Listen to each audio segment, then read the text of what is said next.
오늘 말씀의 제목은 주님의 죽으심과 부활을 누리라 라는 제목으로 말씀 나누겠습니다. 우리가 지난주에 이 앞선 본문에서 이제 그 주님의 그 어떠하심을 보았는데, 세상이 하나님을 향해서 적개심을 품고 또 하나님이 아닌 자신을 믿기 때문에 하나님을 외면하는 것을 우리가 말씀에서 보았습니다. 그러한 연장선으로 그 하나님의 사랑의 결정체인 그리스도를 거부하는 장면이 오늘 우리가 보았던 그 장면입니다. 예수에 대해서 거부 반응을 보인 것처럼 세상은 신자된 교회를 향해 동일한 반응으로 거부하며 외면합니다. 그런 반면에 초대교회는 예수 그리스도를 이제 어떻게 보고 있습니까? 이들이 지금 이 권세 잡은 자들에게 위협당하고 핍박의 상황에 놓여 있음에도 불구하고 그들이 지금 무슨 이야기를 하느냐면 예수 그리스도에 대한 이야기만을 줄기차게 하고 있습니다. 이들이 인식하는 그 예수는 어떠한 예수님일까요? 예수 그리스도를 어떻게 인식하길래 이들이 이 핍박 속에서도 계속 예수님의 이야기를 하고 있는 것일까? 이것이 기독교 신앙에 있어서 매우 중요한 것입니다. 그래서 저와 여러분들이 십자가, 그리스도께서 그 사역을 완수하셨던 그 십자가를 어떻게 이해하는가는 매우 중요한 이야기가 되는 것입니다. 그러니까 기독교인들이 십자가를 어떻게 바라보는가, 십자가를 어떻게 이해하는가는 그 신앙의 됨됨이를 설명해 주는 것이라 할 수 있다는 것이죠. 그런데 많은 사람들이 이 십자가에 대해서 오해를 하고 있습니다. 여러 가지 오해가 있지만 일반적으로 왜 하나님의 그 아들 되신 그분이 십자가에 달려야 되는가, 이렇게 이제 오해하는 것이죠. 무슨 말이냐면 예수님이 힘이 없어서, 예수님이 마치 힘이 없어서 인간의 손에 잡혀서 돌아가신 것처럼, 아니면 또 예수께서 이 땅에서 그 개혁을 실행하셨는데 개혁이 실패한 것처럼 말하는 사람들이 있습니다. 또 우리까지도 예수께서 그 죽으심에 대해서 자꾸 의구심을 품는 자들이 있다라는 것이죠. 왜 이런 의구심을 품습니까? 예수님의 능력에 대해서 의심하기 때문이라는 것이죠. 무슨 말씀이냐면, 저와 여러분들이 일상에서 살아갈 때에 뭔가 어려움이 닥치고 그 어려운 문제가 쉽게 해결되지 않으면 우리가 하나같이 하는 이야기가 뭐냐면, 왜 예수 믿는데도 우리의 삶이 이럽니까? 라는 질문을 하는 것이죠. 이것은 결국 예수 그리스도의 능력을 부인하는 것이고, 예수 그리스도의 능력을 부인하는 것은 결국 십자가에 대한 이해가 없다라는 것이죠.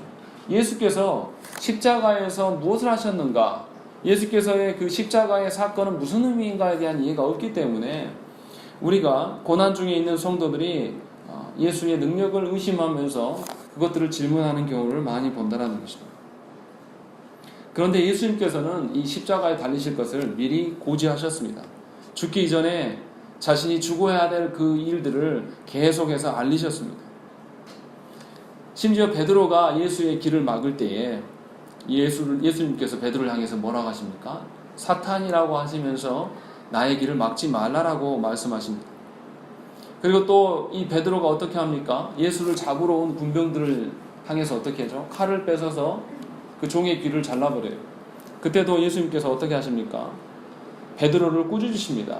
자신이 붙잡혀야 하는 것이 마땅한 것이고, 자신이 십자가의 길을 가야 될 것이 마땅함이라는 것이죠. 다시 말하면 예수께서 십자가에 달리심은 힘이 없어서 그러신 것도 아니고, 무언가 사회개혁을 꿈꾸다가 계획이 실패로 돌아갔기 때문에 어떤 그 반란자로서 죽으심이 아니라는 것이죠. 이미 계획하셔서 그 죽음 가운데 걸어가고 계신다는 것입니다. 이 계획된 일이 비로소 이때에 실행되어졌음을 이들이 고백하고 있는 거예요. 초대교회 성도들이 27절과 28절에 말하는 것이 바로 이것입니다. 과연 헤롯과 본디오 빌라도는 이방인과 이스라엘 백성과 합세하여 하나님께서 기름 부으신 거룩한 종 예수를 거슬러 하나님의 권능과 뜻대로 이루려고 예정하신 그것을 행하려고 이 성에 모였나이다 라고 고백한다는 것이죠. 그러니까 저들이 힘이 있고 저들이 하나 될 수 없는 자들이, 서로가 서로를 싫어하는 이질적인 존재들인데도 저들이 하나 되어서 이 성에 모여서 저렇게 기세등등에 있는 것이 하나님의 그 계획하신 대로, 하나님께서 예정하신 대로 지금 시행해 가고 있는 과정입니다 라고 고백하고 있는 것입니다. 그러니까 이 초대교회 성도들이 예수님의 죽으심에 대해서 안타깝다, 원통하다, 분하다, 어떤 이런 것들을 반응하는 것이 아니라 그것에 대해서 전혀 의심하는 바가 없어요. 예수의 죽으심이 성부 아버지의 사랑이시며, 예수의 죽으심이 태초부터 계획된 일이었으며, 또 세상의 권세 잡은 자들이 예수에 대한 그 핍박은 하나님의 계획하심의 실현이라는 점에서 너무나 당연한 것이고 너무나 합당한 것임을 그들이 너무나 잘 알고 있었다는 것입니다.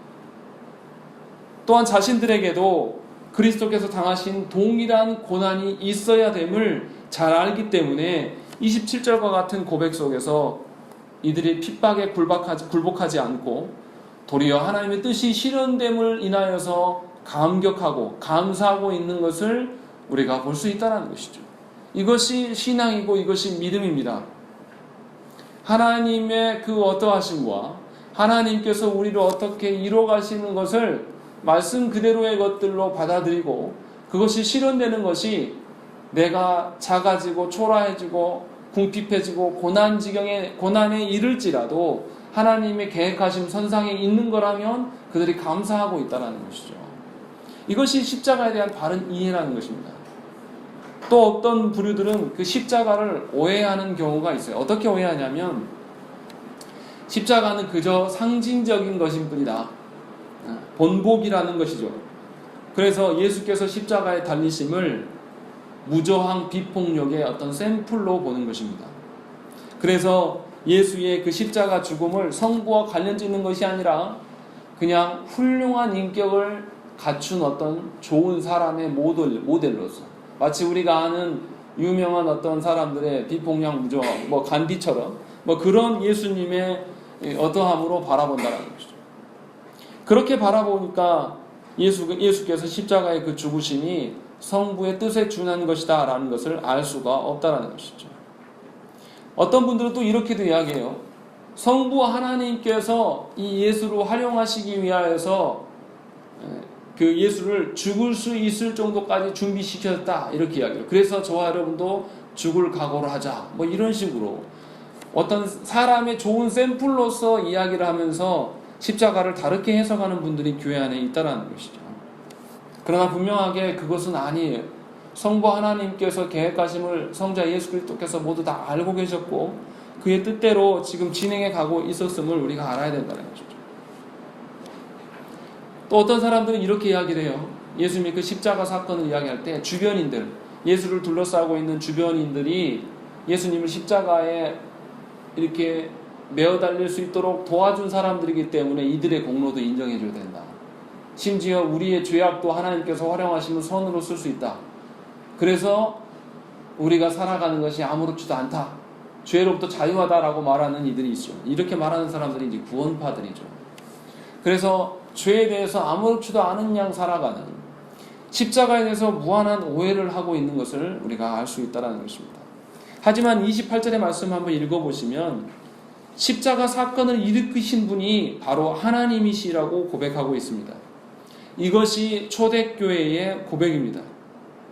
실제로 주님을 못 박은 자들은 인간이지만 예수님을 죽이기로 결정하신 분은 성부 하나님이십니다. 이것이 사도들이 우리를 향한 가르침이라는 것이죠. 사도행전 2장 23절 말씀 우리 한번 읽어보시죠. 사도행전 2장 23절 읽겠습니다. 사도행전 2장 23절 읽겠습니다. 시작.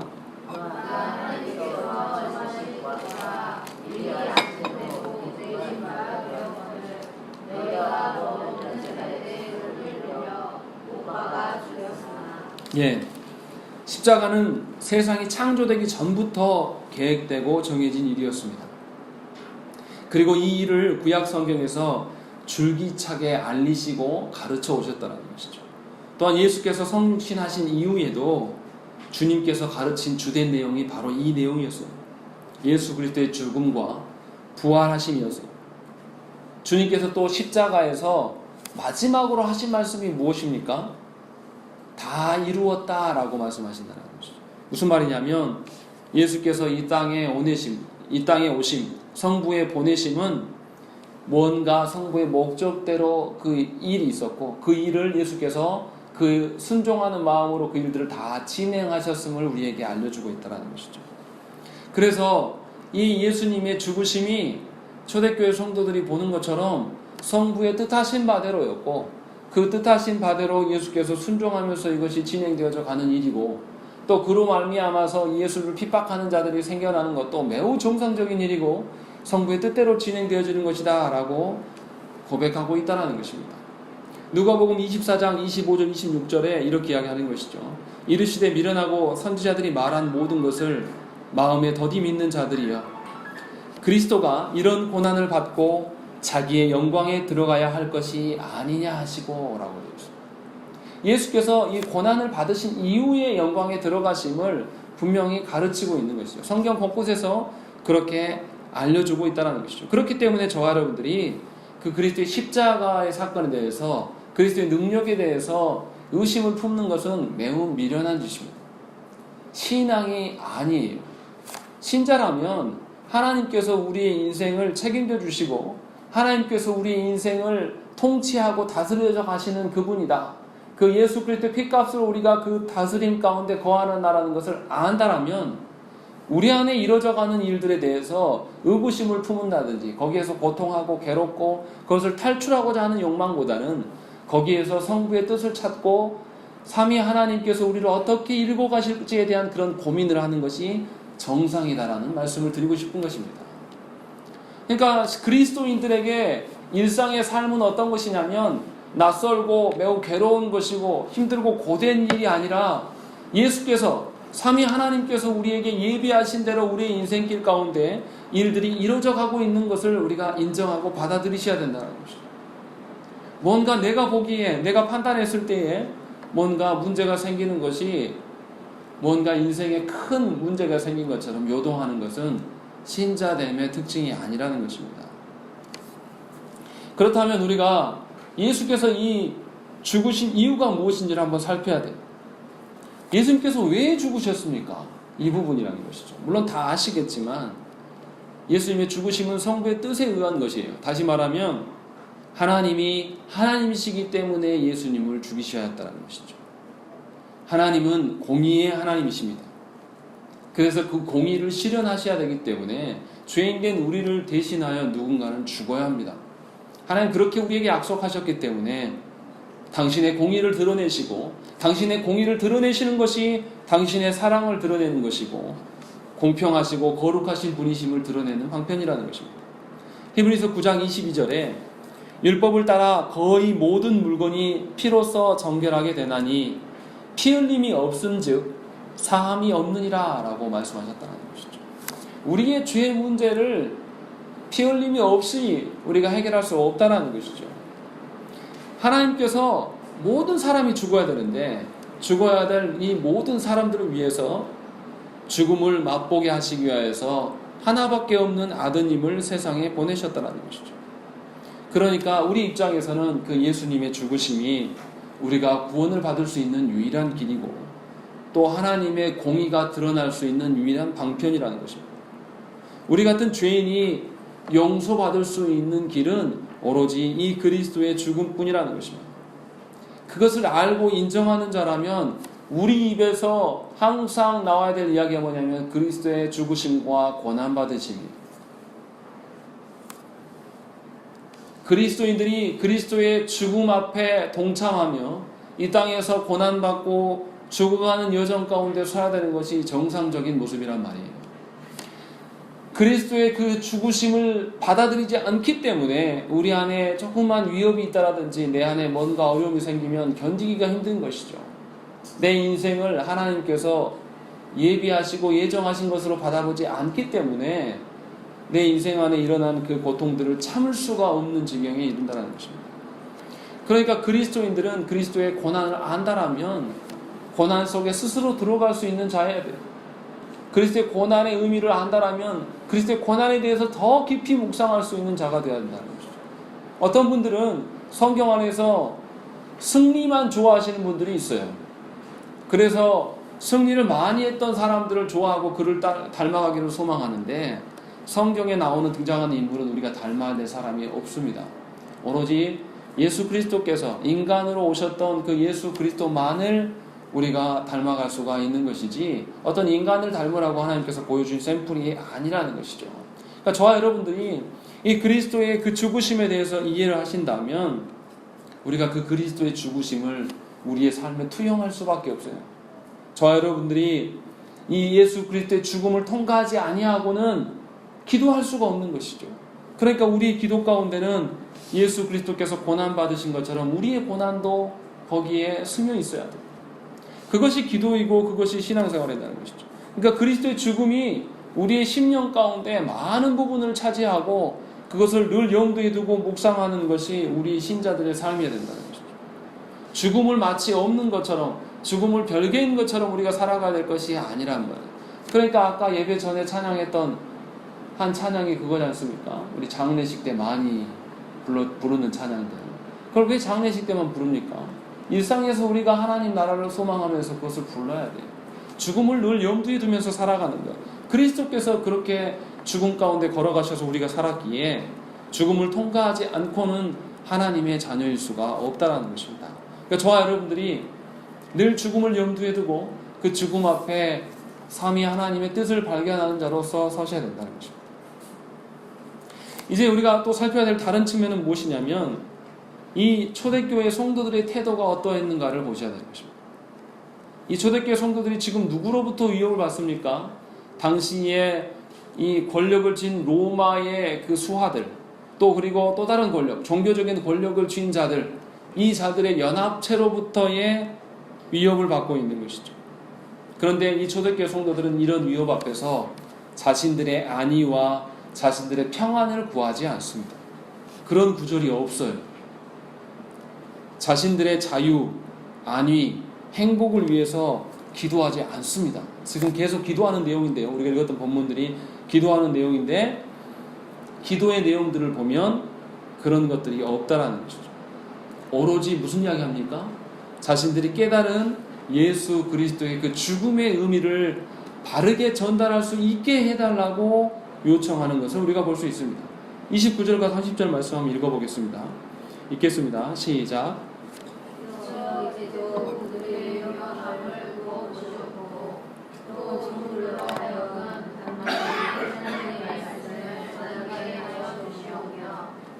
손을 내밀어 병을 낫게 하시었고 표적과 기사가 거룩한 종 예수의 이름으로 이루어지게 하옵소서 하더라. 아멘. 28절에서 이들이 고백한 것처럼 자신들의 위기의 상황이 바로 하나님의 뜻이 실현되어지는 상황임을 이들이 깨달고 알았습니다. 그래서 자신들의 어떠함을 이야기하지 않아요. 자신들의 안위나 어떤 것들을 이야기하지 않고 하나님의 뜻이 실현되는 시기를 놓치지 않기 위해서 예수께서도 성부의 뜻을 실현하시기 위해서 자신을 죽음으로 던지신 것처럼 그 그리스도의 죽으심과 닮아있는 태도로서 하나님의 말씀을 전하게 해달라고 요청하고 있다는 것이죠.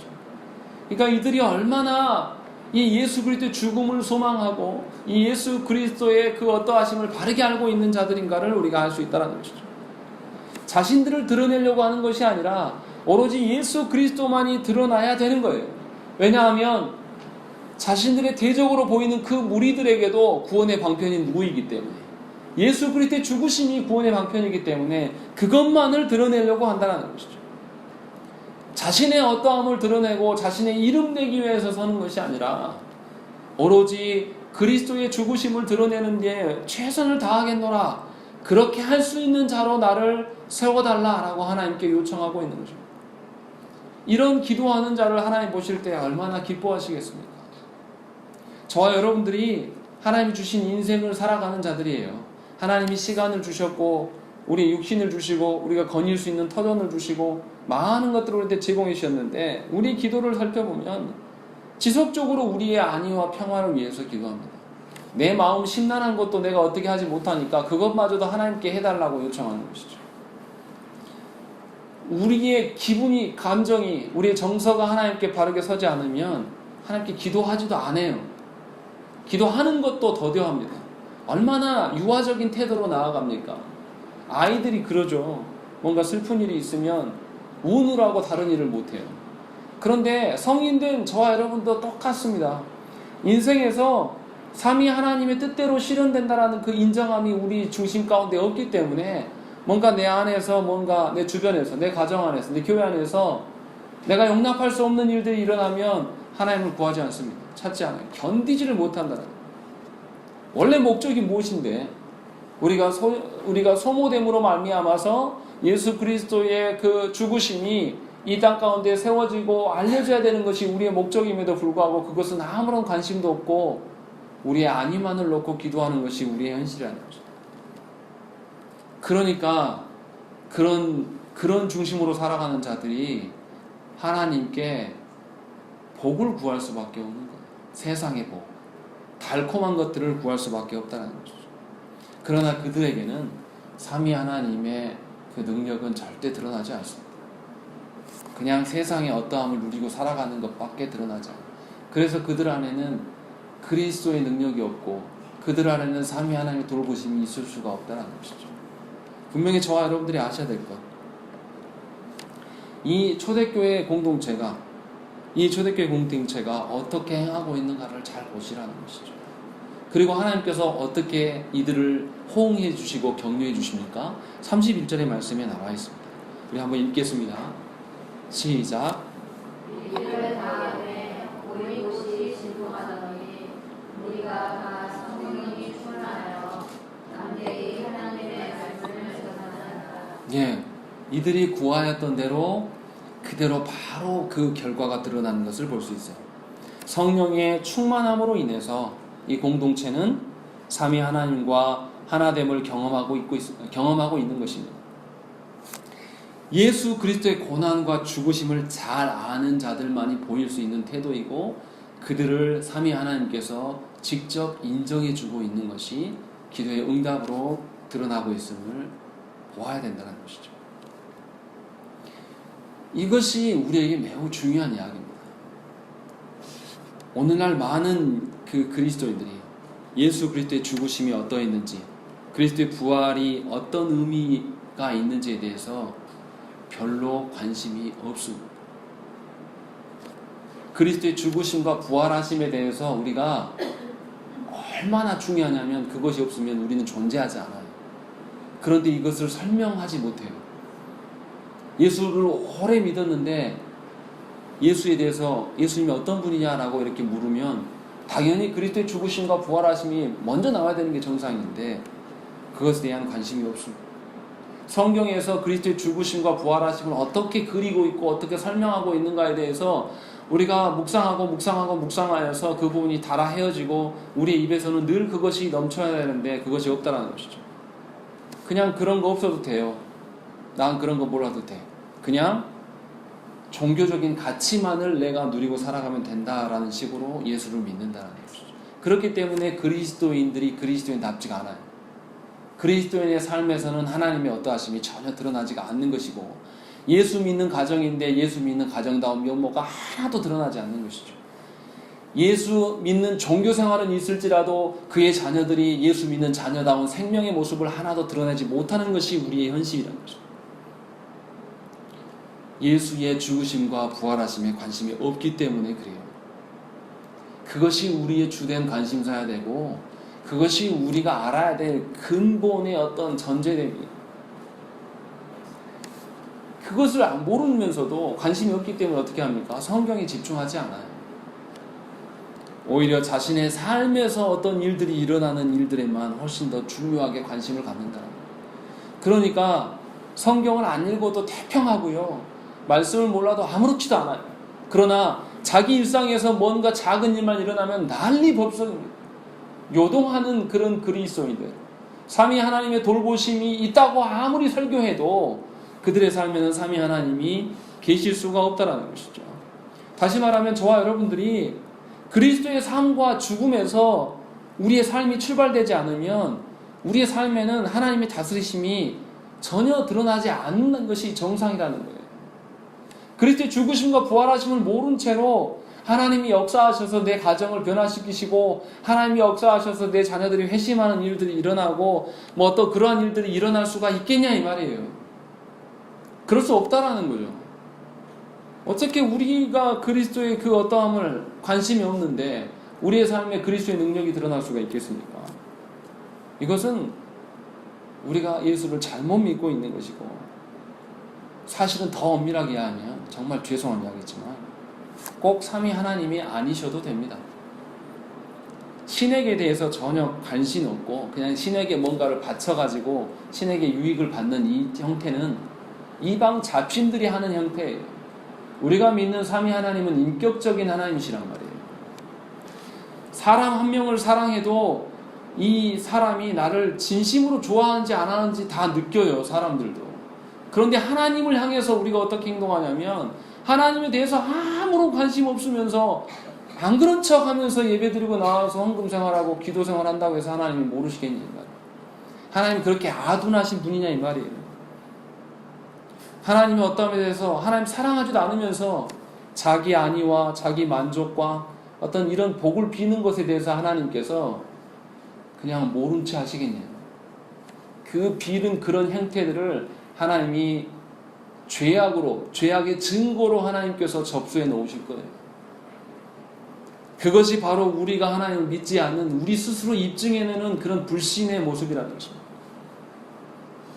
잘 생각을 해보셔야 돼요. 우리가 어떻게 살아갑니까? 이 현대인들의 큰 오류가 무엇입니까? 현대인들이 과학을 너무 좋아해요. 이 과학이 과학다워진 지가 얼마나 됐습니까? 얼마 안 됐어요. 과학이 과학답게 이렇게 눈부시게 성장하는 거 기껏해야 200년 안짝입니다. 그런데 200년 안짝에 성장했던 그 과학을 너무나 우리가 믿어서 어떻게 해요? 하나님께서 창조하신 전 그 우주의 역사를 200년 안짝으로 우리가 발견해낸 것으로 해결하려고 해요. 그래서 어떻게 합니까? 하나님의 창조하심을 과학으로 입증하려고 그래요. 얼마나 교만한 것입니까? 마치 이거 똑같아요. 비교하자면 저희 아들 규현이가 이제 만으로 4살 살았는데 인생 4년 살았는데 40년 넘게 산 저를 보면서 평가를 하면서 아빠는 이래서 안 돼. 이렇게 한다고 해보세요. 인생을 그가 가르쳐주고 알려준다고 하면 누가 듣겠습니까? 근데 저와 여러분들이 그런 식으로 산다니까요. 이 시대, 지금 우리 시대에 유행하는 어떤 흐름들을 따라서 이것을 기준으로 하나님을 평가하고 하나님을 어떻게 재려고 하는 아주 교만한 태도인 것이죠. 하나님에 대해서는 실상은 아무런 관심 없어요. 냉정하게 말씀드립니다. 그냥 하나님의 능력으로 인해서 콩고물을 우리가 받고 싶은 것뿐이죠. 이거는 신앙이 아닙니다. 이것은 하나님을 능욕하는 것이고 하나님을 우습게 여기는 태도일 뿐이라는 것이죠. 우리가 분명히 알아야 될 것은 무엇이냐면 우리 왜곡된 시선으로 하나님을 어떻게 해보려 하는 그 태도는 합당하지 않다는 것이죠. 자신이 그 사실을 믿지 않으려면 어떻게 합니까? 그 사실을 외면하면 그만이에요. 그래서 우리가 어떻게 하죠? 예수 그리스도를 믿지 않기 위해서 다른 것에 의존하기 시작합니다. 예수님을 안 보려면 어떻게 해야 돼요? 다른 어떠한 것에 의존할 수밖에 없는 것이죠. 그래서 과학에 기대어서 과학으로 말미암아 그리스도의 죽으심과 부활하심을 가짜라고 부인하는 것이 오늘 우리 시대의 모습이라는 것입니다. 결국은 저와 여러분들은 어떻게 보면 하나님 아닌 것들에 우리의 마음을 둠으로 조금이라도 하나님 아닌 것들을 그곳에 두면 그것은 곧 불신앙의 증거가 된다는 것입니다. 그러니까 저 여러분들이 이 부분을 잘 생각을 하셔야 돼요. 내가 하나님께 많은 부분을 마음을 드렸는데 이 부분에서는 살짝 발을 헛디뎠다 이런 거 없다라는 것이죠. 하나님을 신뢰한다는 것은 전적으로 하나님을 의존하는 거예요. 어떤 많은 부분을 하나님 의존하지만 이 부분은 하나님 의존하지 않는다 그런 거 없어요. 하나님 의존하지 않는 것은 전체를 하나님 의존하지 않는 것이죠. 우리가 그렇게 살아가는 것인지 잘 살피시란 말이에요. 여러분의 삶 가운데 여러분의 가정 안에 하나님의 어떠하심이 드러나지 않는 것, 여러분이 하나님을 의존하지 않으면서 가정을 세워가기 때문에 그래요. 여러분의 교회 가운데, 여러분의 거니는 땅 가운데 하나님의 어떠하심이 드러나지 않는 것은 우리가 그 하나님을 신뢰하지 않는 증거라는 것이죠. 우리보다 훨씬 그 살기 힘든 이 초대교회 성도들, 고난 속에서 살아가는 이 성도들이 어떻게 이런 것들을 고백할 수 있는데 우리는 우리의 신앙에 대해서 아무런 장애 없는데도 우리는 어떻게 합니까? 하나님을 믿기보다는 나를 믿는단 말이에요. 내가 평가하고 판단해 봤을 때 어떠하다라는 것만 이야기해요. 그러니까 하나님의 말씀을 있는 그대로 받아들이지 않아요. 믿을만 하면 믿고 아니면 걸러듣는 이런 형태로 우리가 선다라는 거죠. 결국은 하나님을 신뢰하지 않는다라는 것을 본인이 입증하는 것이죠. 그래서 하나님을 의존하지 않기 때문에 허한 마음을 채우기 위해서 세상의 다른 어떠한 것에 우리의 마음을 두는 것이죠. 초대교회 성도들과 우리의 모습이 너무나 다르다라는 것입니다. 이 점에서 저와 여러분들의 삶을 살피셔야 합니다. 그리고 초대교회 성도들이 또 강조한 것이 있습니다. 뭐냐면 그리스도의 부활을 강조하고 있는 것을 우리가 알 수 있어요. 그렇다면 이 사도들이 부활을 왜 이렇게 강조하고 있을까요? 왜 중요하게 여길까요? 이것이 중요한 그 논점입니다. 부활로 말미암아서 예수 그리스도께서 하나님의 아들됨이 확증되기 때문입니다. 제자들이 예수께서 부활하시기 전에도 하나님의 아들 되심을 고백을 했었습니다. 베드로가 그랬죠. 그런데 베드로의 고백이 오래가지 못했습니다. 왜 그랬을까요? 예수께서 하나님의 아들 되심에 대해서 매우 희미하게 알았기 때문에 그렇다는 것이죠. 하지만 예수님이 부활하신 이후의 제자들의 태도는 어떻습니까? 완전히 달라져 있음을 알 수 있는 것이죠. 다시 말하면 이 예수 그리스도의 부활하심이 하나님의 아들됨의 확증이라는 거예요. 저와 여러분들 가운데도 그런 고백이 있어야 된다는 것이죠. 하나님의 아들 되신 예수 그리스도께서 이 땅에 오신 사실이 죄인된 우리가 하나님을 볼 수 있는 희망이 되는 것을 아셔야 된다는 거죠. 그래서 예수 그리스도께서 하나님의 아들 되심을 우리가 고백해야 되는 것이고, 또 두 번째는 그 예수 그리스도께서 그 부활하심은 성부의 구원의 계획을 성취하시는 것을 우리가 아셔야 된다는 거죠.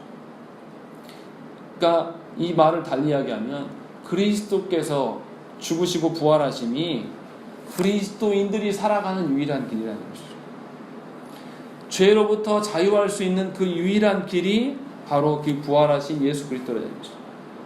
그렇다면 우리가 당연히 이 예수 그리스도의 부활하심에 대해서 더 소중히 여기고 그리스도의 부활하심에 동참하고 우리가 그 하나님의 진노를 누그러뜨리는 방편에서 예수 그리스도를 의존할 수밖에 없다는 것이죠. 죄인들에게 소망일 수밖에 없기 때문에 예수 그리스도의 부활을 증거할 수밖에 없다는 거죠. 생각을 해보세요. 저 여러분들이 어떤 암을 걸렸는데 이 암을 뭐를 먹고 나았다고 해보세요. 그럼 우리가 어떻게 하겠습니까? 암 걸린 분들한테 이 이야기를 할까요? 안 할까요? 할 수밖에 없죠. 그리스도의 부활로 말미암아서 우리가 그리스도와 연합되고 이제 삼위 하나님과 교제의 삶을 살아갈 수 있는 어떤 길이 열렸는데 우리가 그것을 인정하지 않고 살아갈 수 있겠냐 이 말이죠. 그래서 이것을 강조할 수밖에 없는 것입니다. 그리고 세 번째로 부활은 우리의 구원이 영혼의 구원뿐만 아니라 육의 구원도 포함하고 있는 것을 아셔야 된다는 것이죠. 어떤 분들은 예수 믿어서 천국 가는 것을 어떻게 생각하냐면 죽어서 가는 나라라고 생각을 합니다. 그러나 그렇지 않습니다. 예수 그리스도를 믿는다는 것은 이 땅에서부터 그 하나님 나라를 맛보며 하나님 나라를 누리면서 살아가는 것이 예수 믿는 거예요.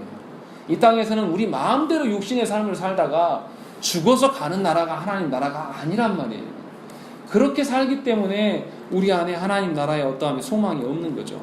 이 땅이 우리의 고향인 것처럼 이 땅이 최종적인 목적지인 것처럼 사시는 것은 합당하지 않다는 것이죠. 분명히 그 예수 그리스도의 죽으심과 부활하심은 우리에게 사망을 이길 수 있는 힘을 주신다는 것이죠. 그래서 우리가 이 땅에 소망을 두지 않고 저 하나님 나라를 소망하면서 죽음을 두려워하지 않고 죽음을 이겨낼 수 있는 방편으로 이 땅 가운데 살아갈 수가 있다는 것이죠. 다시 말하면 이 그리스도의 부활을 우리의 삶 가운데 누리면서 소망하면서 사는 것이 우리 안에 드러나야 된다는 것이죠. 이것이 부활에 대한 그 의미라는 거죠. 그리고 네 번째는 예수께서 부활하시는 이유가 무엇입니까? 다시 오실 때 예수님은 어떻게 하시죠? 만물의 심판자로 오신다는 것이죠. 그 만물의 심판자, 우리를 위하여서 죽으시고 부활하셨던 그분이 다시 심판자로 오신다는 것이죠. 이게 얼마나 기쁜 일일까요? 우리 위해서 죽으시고 부활까지 하셨는데 또 심판자로 오시면 누구를 위하여서 오시는 것일까요? 믿는 우리들을 위하여서 오신다는 것이죠. 그렇기 때문에 저와 여러분들에게 인생을 살아갈 때 그리스도의 부활을 이야기할 수밖에 없는 거예요. 복음을 전하는 것에서 더디한다는 것 자체가 이상한 일이에요. 복음이 뭡니까? 그리스도의 죽으심과 부활하심을 증거하는 것이 복음 아닙니까? 그런데 그리스도인들이 전도하라 그러면 뭐라고 합니까? 우리 교회 좋은 교회야. 우리 목사님 어쩌고 우리 성도들 참 좋아. 심지어 어떤 분은 우리 교회 밥이 맛있어. 뭐 엉뚱한 소리만 계속 한다는 거예요. 복음 그리스도 대신 그 그리스도 우리의 메시아 되시고 구주 되신 이 예수 그리스도의 죽으심과 부활을 증거하는 것이 왜 어려운 일이 돼야 됩니까? 당연한 일이 돼야죠. 그것이 우리의 어떤 일상에서 늘 반복되어지는 고백이 돼야죠. 이 지금 초대교회 성도들이 지금 그 이야기를 하고 있는 거예요. 그리스도께서 죽으시고 부활하심이 우리 안에 다 드러났고 이것을 실현하기 위해서 우리를 핍박하는 자들이 그 연장선상에서 우리를 핍박하는 것인데 당연히 우리가 그리스도를 더 드러내야 되는 거 아니냐. 그래서 삼위 하나님께 그것만을 구하면서 나아가는 것이 정상의 모습 아니겠습니까? 그럴 때에 우리가 그리스도의 그 죽으심과 부활하심을 우리가 입술로 고백하고 나아갈 때에 그 복음을 들은 자들이 영원히 변화되는 것이 일어난다는 거예요. 그냥 교회에다가 끌어앉혀 놓으면 변화되는 것이 아니라 그리스도의 부활하심, 그리스도의 죽으심 이 사건을 통해서 그들에게 복음을 선포할 때에 성령께서 그들과 만나주시고 역사하셔서 영혼의 변화가 일어난다는 것입니다. 그것이 부활의 의미라는 거예요. 그러니까 저와 여러분들이 오늘 초대교회 성도들이 이야기하는 것처럼 그리스도의 죽으심과 부활하심을 늘 전하고 증거할 수 있는 자로서 살기 위해서 우리가 기도해야 된다는 거예요. 너무나 합당한 일이에요. 이것이 정상적인 신앙인의 모습이라는 것이죠. 그런데 우리와는 너무나 이렇게 괴리감이 있어요. 이 말씀을 읽을 때 어떻게 그래? 이 말씀을 읽을 때 이런 성도가 있어? 이런 생각이 들 정도로 우리의 시대가 그렇고 우리의 교회가 그렇다. 그 점에서 우리가 하나님께 다시 돌아가야 돼요. 그 점에 있어서 우리의 신앙을 아예 다 뒤집어 엎으셔야 됩니다. 지금까지 내 안에 왜 그리스도가 드러나지 아니하고 지금까지 내 안에서 내가 사랑하는 가족들에게 왜 그리스도를 내가 증거하지 않았는가? 그들이 듣기 싫어서 증거하지 않았는가? 그런 게 아니에요. 듣기 싫으면 강제라도 붙잡고 이야기를 해야죠. 영혼이 죽어가는데 어떻게 내버려 둡니까? 영혼이 죽어가는데 그냥 보고만 있습니까? 여러분들 자녀들 아파있는데 병원 안 데려가십니까? 육신이 아파도 병원을 데려가는데 영혼이 골마 터져서 병들어서 암에 걸려 죽고 있는데 그들이 선택할 때까지 기다려 두는 것이 그게 부모의 사랑입니까? 그건 사랑이 아니라 자녀를 죽이는 거예요. 누가 죽이는 겁니까? 부모된 여러분들이 자녀들을 목 졸라 죽이는 것과 똑같은 거예요. 그러면서 선택하기를 기다린다는 것은 매우 미련한 짓입니다. 하나님 앞에서 큰 죄악을 하고 있는 거예요. 큰 범죄를 저지르고 있는 거예요. 듣기 싫어도 이 아이를 무릎 꿇쳐서라도 앉혀놓고 말씀을 전해야 되고 증거해야 되는 것이 부모의 의무예요. 그리스도인들의 마땅한 고백이 되어야 된다는 말이에요. 그런데 그것을 시행하지 않으면서 다른 어떤 핑계를 우리가 댈 수 있겠습니까? 저와 여러분들이 그리스도인입니까? 저와 여러분들이 정말 그리스도를 드러내는 자로서의 삶을 살아가는 자라고 할 수 있습니까? 오늘 말씀에 우리를 비춰보면 너무나 안타깝고 한심해요. 우리 안에 그리스도가 드러나지 않아요. 우리 입술 가운데 그리스도의 죽으심과 부활하심을 증거하지 않는데도 우리는 아무렇지도 않습니다. 나 이러다가 정말 큰일 나는 거 아닌가? 내 안에 그리스도가 없는 것에 대해서 두려워하지 않는다는 것이죠. 그러나 초대교회 성도들은 자신들의 생존을 위협하는 자들로부터 위기의 상황이 있었습니다. 그런데도 그들은 자신의 안위를 걱정하지 않았습니다. 하나님이 우리의 인생을 딱 오늘까지 살게 하시면 거기까지밖에 못 사는 거예요. 저와 여러분들이 아둥바둥하고 더 살려고 노력해봐자 아무런 의미가 없단 말이에요. 근데 그런 거에 우리가 관심이 있어요. 그런 거 관심 있지 말라는 거죠. 하나님 살게 하신 데까지 우리가 관심이 있어야 될 것은 그리스도의 어떠하심이에요. 삼위 하나님의 어떠하심을 언급하는 것이 우리가 해야 될 주된 관심사고 우리의 생존하는 목적이라는 것이죠. 우리가 그 일에 하나님 앞에 서야 된다는 것이죠. 어떻게 초대교회 가운데 이런 일들이 일어납니까? 우리가 32절부터 계속 되어지는 그 말씀이 뭡니까? 물건을 서로 통용하고 이 공동체 가운데 가난한 사람이 없다고 이야기합니다. 어떻게 이런 일들이 일어납니까? 그리스도로 말미암아서 내가 사라진 존재이기 때문에 이 땅이 내 본향이 아니에요. 그러니까 이 땅에 내가 소유한 것이 별로 나한테 의미가 없는 것이죠. 그래서 죽어가는 자들에게 얼마든지 내어줄 수가 있는, 그리스도께서 자신의 전부를 내어주신 것처럼 그걸 이미 경험했기 때문에 그러한 일들이 일어난다는 것이죠. 착각을 하시면 안 돼요. 선행을 먼저 하려고 하는 것은 바보 같은 짓입니다. 그리스도에 집중하면 선행하는 자가 되어 있을 것이에요. 그리스도께서 걸어가신 고난의 길에 참여하면 우리의 영혼과 우리의 삶은 달라질 수밖에 없는 거예요. 우리가 바꾸려고 하니까 안 되는 거죠. 우리가 자녀들을 변화시키려고 하니까 안 될 수밖에 없어요. 우리가 우리 마음도 컨트롤하지 못하는데 누구를 변화시킵니까? 우리가 할 수 있는 것은 오로지 뭐냐면 그리스도의 죽으심과 부활하심을 고백하는 것밖에 할 게 없어요. 그러면 누가 바꾸십니까? 성령께서 그 영혼을 변화시키십니다. 저와 여러분은, 저도 목사지만요, 저에게 하나님께서 영혼을 바꾸라고 사역으로 불러내신 것이 아니에요. 그냥 그리스도께서 하신 일들을 앵무새처럼 계속 말하라고 하신 거예요. 죽을 때까지 그 이야기하면 되는 거예요. 그리고 그 그리스도를 소망으로 여기며 살아가는, 그것을 하나님께서 요청하시면서 이 직분자로 불러주셨다는 것이죠. 하나님의 자녀로 불러주셨다는 것이죠. 그렇기 때문에 저와 여러분들이 세상에 썩어질 어떠한 것에 마음을 두고 그것을 이루내기 위해서 애쓰지 마십시오. 그렇게 되어지지도 않은 일들 갖고 아등바등하지 마십시오. 하나님께서 명하신 일에 우리가 집중하시면 됩니다. 하나님께서 우리 가운데 보여주신 그 일에 우리의 온 마음을 기울여서 행하는, 우리 생각과 판단에는 복음을 전한다고? 그렇게 말 듣지 않는, 내 말도 안 듣는 그 자녀에게 복음을 전한다고? 불가능해 보일 거라고 생각이 될지도 몰라요. 그러나 하나님이 듣게 하시고 하나님이 하시는, 우리는 그냥 도구일 뿐이에요. 제가 옆에 풀을 베는데 낫으로 베는데 낫이 저를 보면서 나 이거 못해요, 나 이 풀이 너무 많아서 너무 못해요 하면서 낫이 안 움직이면 제가 이 낫 어떻게 할까요? 버려버리겠죠. 새로 사겠죠. 저와 여러분들이 그렇게 지금 살아가고 있는 거예요. 자녀들을 바라보면서, 우리 이웃을 바라보면서 복음은 한마디도 하지 않으면서 우리가 어떻게 인간적으로 설득해서 꼬셔서 어떻게 교인되게 한다? 이건 그런 것은 없어요. 하나님께서 명하신 방편대로 우리가 서는 길밖에 없다는 것이죠. 초대교회 성도가 이것을 너무나 잘 실천하고 있고 실현해 나가고 있고 고백하고 있을 때에 그들이 변화되는 것이 오늘 말씀에 드러나는 것을 보았다는 것입니다. 저와 여러분들 변화되기를 소망하십니까? 그러면 삼위 하나님께서 명하신 그 신앙 고백대로 사시기를 바랍니다. 다른 것이 없어요. 제가 할 수 있는 것도 딱 그것뿐입니다. 놀라운 것은 그렇게 하기만 하면 하나님이 나머지는 이루어 가신다는 것이죠.